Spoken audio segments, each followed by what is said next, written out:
been in the business game for a minute, and there is a lot of business tips that I used to accept. I used to say that I no longer am subscribed. I do not follow these biz tips anymore. The great thing about having your own business is that there is no one true way to run a business. There are so many ways to get to the bag. You can do, a low ticket offer, something you charge under $100 for. You can have a high ticket offer that you charge, $5,000, $10,000 for. There is no one true way to be successful. Some people don't post on Instagram at all, and they have, $1 million business. Some people post on Instagram 2-3 times a day, and they have $1 million business. So there is no one true way to run your business, and these are some tips that I have decided that I just don't want to do anymore. Okay, so let's go ahead and let's get into it. The first business tip I am no longer following is having to only have a niche.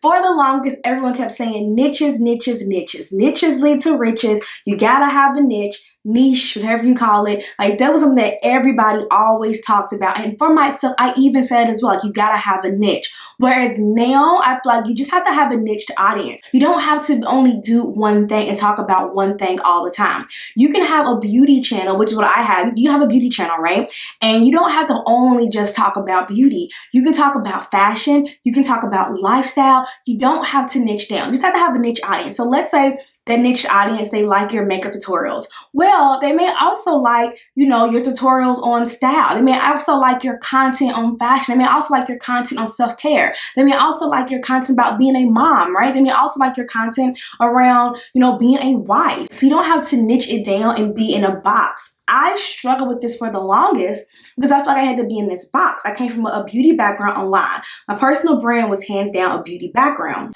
And I wanted to kind of get more into business and marketing. I feel like I had to really niche it down and only talk about business. I had business coaches that told me don't create any more makeup content. Only talk about business, only talk about marketing. I had coaches that told me that. And if I'm being truly honest, I feel like that hurt me. I feel like that hindered me because I already had an audience and I stopped talking about makeup indefinitely. All I talked about was business. And I would have my audience say, hey, have you tried this foundation? Or, can I have a tip on my skin? I was like, oh, I don't talk about business because I was told that I had to niche it down. I could only be known for one thing. So I felt like that hurt me because I could have just had a niche audience, right? Now I feel like I have an audience. They like makeup, they like beauty, but they also like to secure the bag. Now I have a niched audience. So now I'm not so much, I only talk about business, but now I can say I help women, create a passive income stream as well as look their best. I don't have to only choose one thing. I do think you need to be an expert in something. You can't be an expert in a billion things. It will confuse your audience. But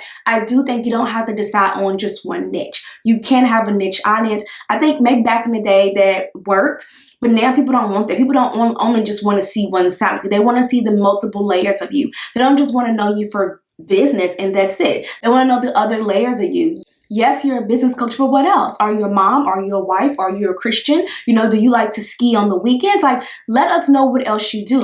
People are multifaceted and people want to see those other sides of you. So that is one business rule that I am no longer following, is that you have to niche down and you can only focus on one type of content.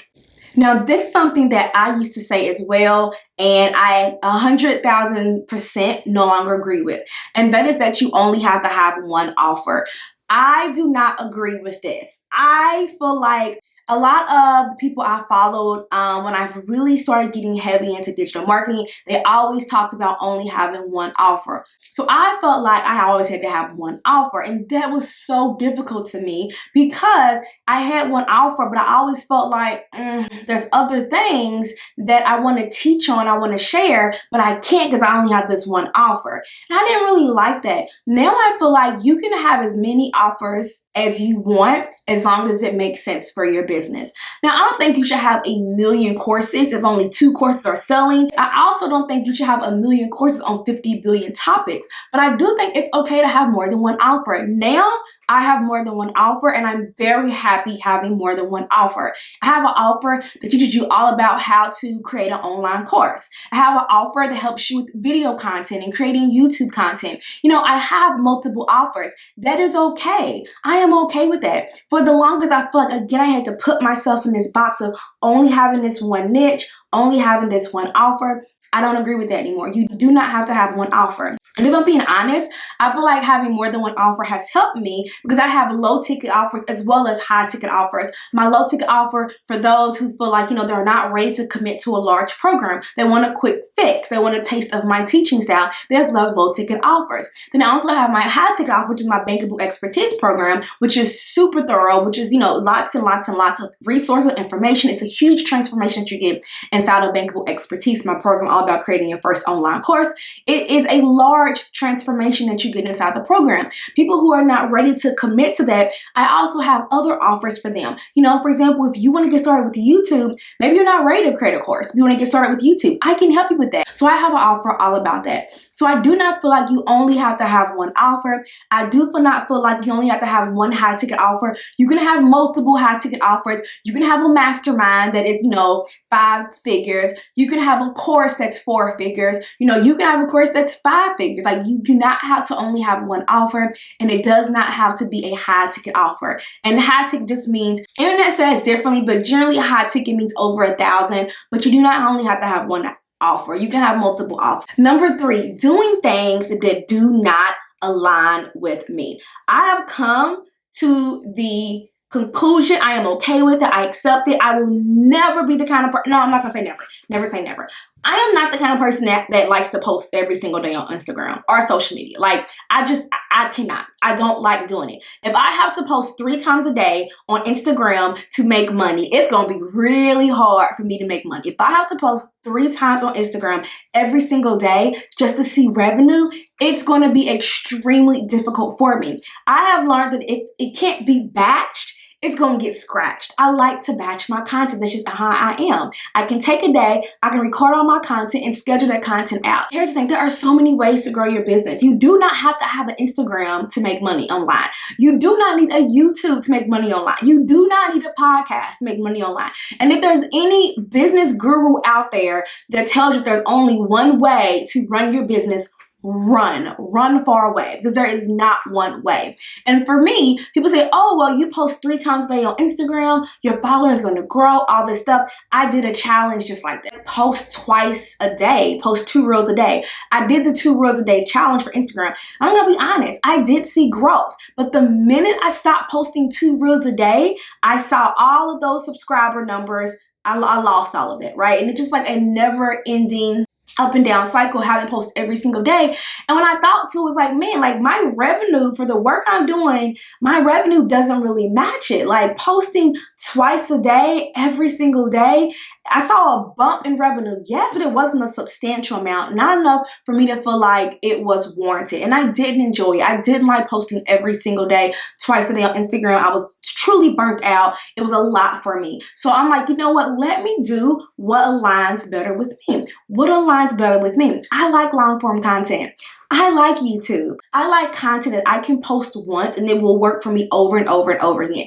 But I realized like, hey, I like YouTube. I like the idea of being able to create a video, and that video has the potential to continue to grow my audience, make me money, and get more sales over and over and over again, days, weeks, months, and years later. On my beauty channel, I still get sales from a beauty book I created 5 years ago. People are finding this beauty video, they're watching it, and then they're buying my book because I shouted out in my beauty video. So for me, I'm like, okay, I want to do things that align more with me. I like content where it's not super surface level. You know, reels are fun, TikTok videos are fun, but they're very, very surface level. You're not able to break down content the way I like content to be broken down. So now I'm doing things that align more with me. And I have a TikTok. I stopped posting on TikTok. So I was like, there's really no point. And right now I'm kind of taking an Instagram break where I'm not really posting on Instagram either. I'm just like, you know, like I'm focusing on things that I want to work. And I'm also building a business that aligns with my future. A lot of business gurus, they tell you like how to get this instantly, like how to gain 10,000 followers in 1 month and how to make $20,000 in one day and all this stuff. You know, this really clickbaity stuff, how to get 100,000 subscribers in 1 month and how to make $1 million in, 6 months. And not saying those things aren't possible. They're definitely possible. People have proved that it is possible. However, it makes us think that if we don't get instant results, if we don't get instant gratification, there's something wrong with us. And that's just not true. most things take time, whether that is, fitness, whether that is business, whether that is, even relationships. Generally, things take time. One thing I am now doing, I am creating a business that aligns with my future, not just my now. Someday I want to have kids. When I have kids, I don't want to post 3 times a day on Instagram. I don't want to have to be tied to Instagram to make money. I don't want to have to be tied to internet to make money. I don't want to have to be tied to my phone to make money, especially when I'm having kids, especially when I'm a mother. So now I am building systems, putting systems in place that align with my future self and who I want to be and where I want to be. So another business advice I'm no longer following is I'm no longer following this instant gratification advice on you got to do these things instantly. You got to do these things right now to get instant results. I am okay with doing things the right way. I am okay with doing things that align with me. I am okay with leveraging my own God-given tips to create a business that aligns with me better, to create a long-lasting business. Slow growth is still growth. And a lot of times things that you get really fast, they end really fast. There's a reason why people who win the lottery, they go broke like within a year or a few years because they got it so fast. There was no progression. So they wasn't able to build those healthy money habits. They wasn't able to build that financial literacy. They just got a whole bunch of money and it was like, oh my gosh, it was just overload, right? So another business advice I'm no longer taking is results have to be fast and quick. Do I want fast and quick results? Yes, that would be nice. Would I love to have 100,000 subscribers in a month? Absolutely. Would I love to make $1 million in 6 months? Absolutely. I would love that. Who wouldn't love that? But I'm not tied to that. I am okay with delayed gratification because I know that everything I do is adding up in the direction of my dreams. Another thing I'm no longer taking is that I have to take on one-on-one clients. I do not have to take on one-on-one clients. You do not have to take on one-on-one clients. There are plenty of people who only have a digital product business. They only sell online courses. They only sell books. They don't have one-on-one clients. And that is something that I am no longer subscribing to. I do not have to have one-on-one clients. Currently, at the moment, I do not have any one-on-one clients. I have an agency and I do have people who work at the agency. Technically, they could be considered clients if you want, but they're not really my clients because I do have a team for my agency. But as far as Brianna Queen, I don't have any one-on-one clients. You can book a one-on-one strategy session with me. That's a 60-minute strategy session just once. I do have my students out of my course, but I no longer have one-on-one clients. I don't have continuous clients. Back in the day, I had, a 3-month program. I had a 6-month program. I'll take on one-on-one clients. Right now, I'm not taking one-on-one clients. That may change in the future, but for now, I don't. And that is okay. You do not have to have one-on-one clients. You do not have to work with people one-on-one directly to make money. You can have an online course business. Right now, 90% of my profit comes from online courses. The other 10% is coming from affiliate marketing, ad revenue, all of that stuff. That is what most of my profit is coming in right now for my business for Brianna Queen. You do not have to have one-on-one clients to make money. And I wish somebody would have told me that back in 2018 when I felt like I had to have one-on-one clients. I was burnt out. I was over it. But I felt like that was really the only way to make more money was taking on more clients. And that simply is not true. As I said before, when it comes to business, you are the boss of your business. You decide how you want to run your business. There is no one true way to run it. You can have one offer that's very high ticket. You can have multiple offers that are all low ticket. You can have a high ticket offer and a low ticket offer. You can have one-on-one clients. You can have no one-on-one client programs. There is no one true way to run a business. The most important thing when it comes to your business is that it is aligned with you, it generates revenue, and you like your business, right? And that you don't feel burnt out doing because, blessings don't come from burnout. So when it comes to your online business, do what feels best for you. Do what aligns with you. Don't allow somebody else to tell you there's only one way to do it. People can tell you how they've reached success. People can tell you how they've made money in the online space. People can tell you their own personal advice and tips. In this podcast, I do that. I give you my tips. I give you my opinions. I give you things I've learned working with my students and working with clients and just from past experience. I do that, but I want you to also know there is not only one way to do things. There are multiple ways that you can get the bag. There are multiple ways to become a millionaire. There are multiple ways to, have a successful business. There are multiple ways to be powerful, paid, and pretty, okay? And I want you to tap into whatever feels most aligned with you. So if you're interested, I do have a free training all about creating your first online course. That is how I was able to quit my job and I have this business that I run full time, and it's because of courses. If you're interested in a free training all about creating your first online course, link is down below, or just go to briannaqueen.com/free. If you guys enjoyed this episode, you already know what to do. Click that subscribe button, share with a friend, listen to this via the podcast. Go ahead, give your girl 5 stars on iTunes or Apple. You know, y'all know what I'm talking about. So I'll talk to you guys in my very next episode. Stay healthy, stay happy, stay beautiful, and of course, stay blessed. Bye, guys.